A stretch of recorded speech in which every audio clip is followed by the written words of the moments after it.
Sunlight హోస్ట్లో డేటాబేస్ని ఎలా create చేయాలి? ముందుగా మీరు మీ యొక్క కంట్రోల్ ప్యానెల్ని ఓపెన్ చేయండి. కంట్రోల్ ప్యానెల్ ఓపెన్ చేయాలంటే మీకు 2 వేస్ ఉన్నాయి. ఒకటి, డైరెక్ట్గా మీ యొక్క క్లయింట్ ఏరియా నుంచి మీరు లాగిన్ అవ్వచ్చు. సన్లైట్ హోస్ట్ వెబ్సైట్ ఓపెన్ చేసి ఇక్కడ మీకు క్లయింట్ ఏరియా అని కనబడుతుంది, దీన్ని క్లిక్ చేసి మీ యొక్క యూజర్ నేమ్ పాస్వర్డ్తో లాగిన్ అవ్వండి. వన్స్ లాగిన్ అయిన తర్వాత మీ యొక్క సర్వీసెస్ క్లిక్ చేసి మీ యొక్క ప్లాన్ మీద క్లిక్ చేసి ఇక్కడ లాగిన్ టు కంట్రోల్ ప్యానల్ అని ఉంటుంది, దీన్ని క్లిక్ చేస్తే ఆటోమేటిక్గా మీ యొక్క అకౌంట్కి ఎటువంటి యూజర్ నేమ్ పాస్వర్డ్ ఎంటర్ చేయకుండా మీరు లాగిన్ అవ్వచ్చు. ఇక్కడ మేనేజ్ క్లిక్ చేస్తే కంట్రోల్ ప్యానల్ అయితే ఓపెన్ అయింది. రెండో మెథడ్ ఏంటంటే డైరెక్ట్గా మీ యొక్క కంట్రోల్ ప్యానల్ యూఆర్ఎల్ ఎంటర్ చేసినా సరే మీరు లాగిన్ అవ్వచ్చు. కంట్రోల్ ప్యానల్ యూఆర్ఎల్ ఏంటంటే cp.sunlighthost.com మీరు ఎంటర్ చేసిన తర్వాత యూజర్ నేమ్ పాస్వర్డ్ ఎంటర్ చేసి లాగిన్ అవ్వండి. ఇక్కడ మేనేజ్ క్లిక్ చేసి ఈ విధంగా మీకు మీ యొక్క కంట్రోల్ ప్యానల్ని ఓపెన్ చేయండి. ఓపెన్ చేసిన తర్వాత మీరు కిందకి స్క్రోల్ చేసి ఇక్కడ డేటాబేస్ అని ఉంటుంది, MySQL డేటాబేస్, దీన్ని క్లిక్ చేయండి. ఇక్కడ మీరు ఏ పేరుతో అయితే డేటాబేస్ క్రియేట్ చేద్దాం అనుకుంటున్నారో ఆ యొక్క పేరు జస్ట్ ఇవ్వండి అంతే.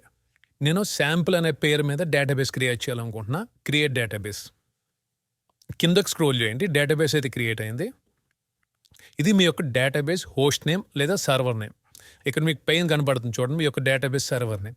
ఇది ఏంటంటే మీ యొక్క database name and user name కూడా ఇదే. ఇది మీ యొక్క database name and user name కూడా ఇదే.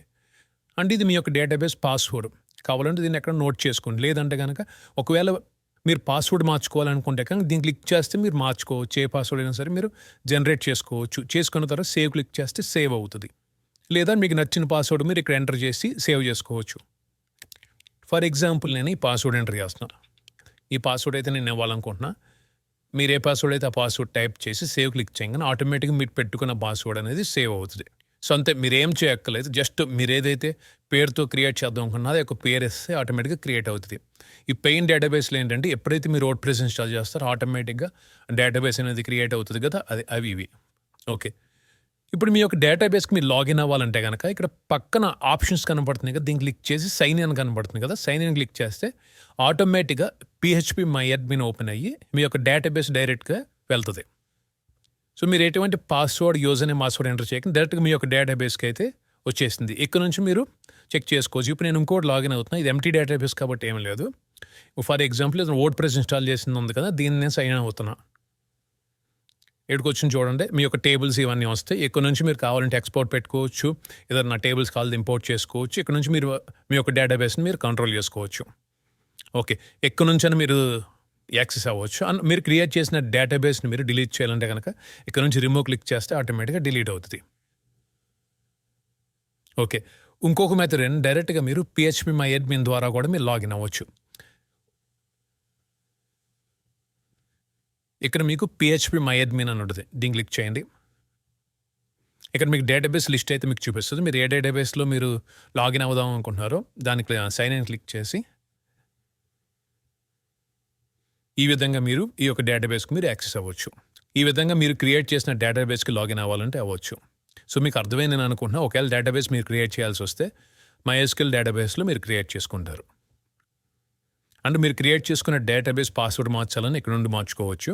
అండ్ మీ యొక్క డేటాబేస్ లాక్లో సర్వర్ నేమ్ లేదా హోస్ట్ నేమ్ ఏంటంటే ఇది ఇక్కడ మీకు కనబడుతుంది కదా, ఒక్కొక్క డేటాబేస్కి ఒక్కొక్క సర్వర్ నేమ్ అయితే ఉంటుంది.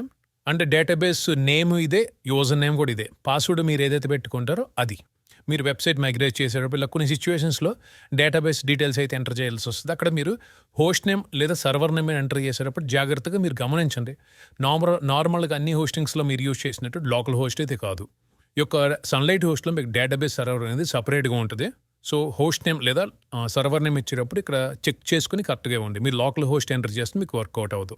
మీరు వెబ్సైట్ మైగ్రేషన్ చేసేటప్పుడైనా సరే ఎక్కడైనా మీరు డేటాబేస్ డీటెయిల్స్ ఎంటర్ చేయాల్సి వస్తే అక్కడ సర్వర్ నేమ్ లేదా హోస్ట్ నేమ్ దగ్గర లోకల్ హోస్ట్ మాత్రం ఎంటర్ చేయొద్దు. ఇక్కడ ఏదైతే మీ యొక్క సర్వర్ నేమ్ ఉందో, హోస్ట్ నేమ్ ఉందో ఇవి ఎంటర్ చేయండి. ఇది సో లోకల్ హోస్ట్ కనుక మీరు ఎంటర్ చేస్తే వర్క్ అవ్వదు. ఇక్కడ ఏదైతే ఉందో అది ఎంటర్ చేయాలి. సో ఒక్కొక్క డేటాబేస్కు ఒక్కొక్క హోస్ట్ నేమ్ లేదా సర్వర్ నేమ్ అయితే ఉంటుంది, అది మీరు గమనించండి.